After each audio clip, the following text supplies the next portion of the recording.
Good afternoon. This is Chris Robinson, Robinson Ag Marketing, with today's post-close grain and livestock comments. Well, a whippy day. 7-cent range in corn, pretty good range. 13-cent range in the beans. Corn and beans managed to eke out a penny and a half higher settlement. These corn finished the day up 4.19 and 3/4. If you've been reading my letter, you know that 421, 422 is the fighting zone. Can't stress it enough. If you're looking for good levels, or levels that might help you make better decisions, take a look at my letter. I put levels out every day. It's the stuff I've learned in 33 years, starting out as a trader and then working as a broker. In November, soybeans, a 13-cent range, 34.25 for a high, 21.5 for a low. We finished the day up a penny and a half at 10.33, good recovery. But again, what matters most is where we settle for Friday.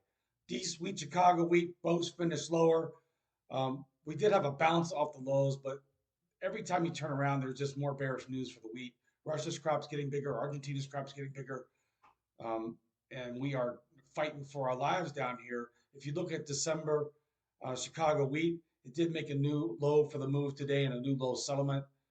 For Minneapolis wheat, it managed to finish the day down 2.75 cents at 570, traded as low as 569. Again, if you look at that chart, there's just nothing friendly about it. We've tested this 570 level 3 times. Hopefully that holds, but boy, they make it really hard to trade wheat at this point around, certainly from the long side. If you are trying to buy the bottom, make sure that you have your exit strategy. I don't have any problem with somebody stepping in there and risking a nickel to try to look for a 20, 30-cent bounce, but you don't want to do the opposite. You don't want to risk 20 to try to make a nickel. So that's what people run into down here when we're trading at these levels. We are going to wait for the next USDA report. I think the most important thing tomorrow, sports fans, is going to be what happens with the unemployment number. There's some scuttlebutt out there that they're going to adjust it quite severely, possibly. We'll have to see what the actual number is, but what does that matter? Well, it really determines how aggressively, if at all, the Fed will cut rates. Maybe they will, maybe they won't. The market's priced in 2 or 3 rate cuts, but we've seen that for a long, long time. The market's not always right. The person who holds all the cards is Chairman Powell. How did the livestock finish today? Well, a pretty wild day. Another sharp move lower, but then with a recovery. December fat cattle finished the day down $1.70, 238 double. We traded as high as 240 and as low as 237. Excuse me, almost 241 and the low of 237. So another good trading range. Again, we seem to be hanging fire here, kind of waiting to see what's going to happen. If we ever were to take out those old holes, those old highs there of 244, it would open the door to a whole new leg higher. The market is so overdone and ready for a correction. It's not even funny, but a lot of people have lost a lot of money being short cattle here, trying to catch that break for when it comes. If you look at feeder cattle, again, we made just about a 1-week low, but came off the lows. The number I'm watching in October feeders, if we were to test or retest 353, which was the low on August 25th, that would be an issue, I think, for a lot of the funds who are still long. Another wide trading range today, 356 and a half for a low, 362 for a high. When we have these $4, $5, $6, $7 trading ranges, it makes it very hard during the day to try and catch a trend. I continue to advise people to get your risk on paper. Day trading day trading the cattle with futures is very, very, very difficult. And again, so if you're a producer, you're always bet long. I think this has been a market where it's taught everybody the value of using put options, especially if you're always long. If you know you're always long, stay long and use the puts to keep you from getting run over. The lone green on the screen for the protein complex would be these hogs, October hogs, a good settlement higher here on the day. October hogs finished the day above 95 cents. That's pretty positive. There's a lot of resistance there at 96 in October. That was the high last week.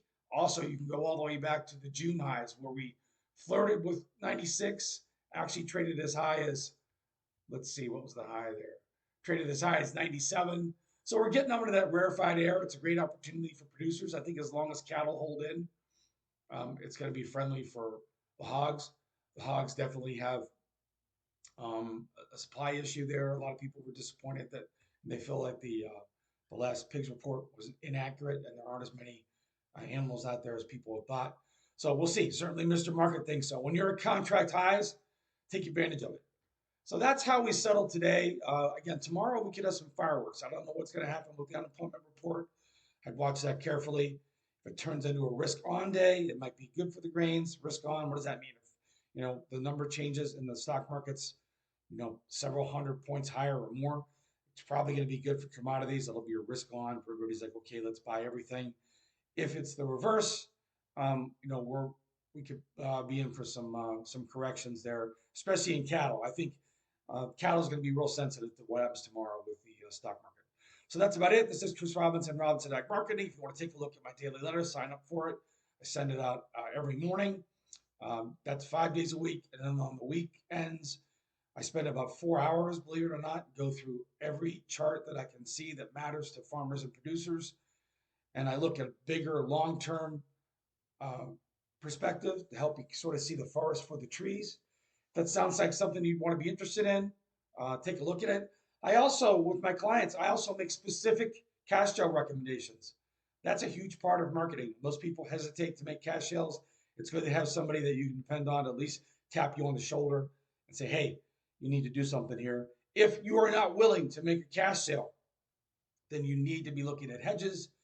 I think most producers are best served by using long option strategies, using put options.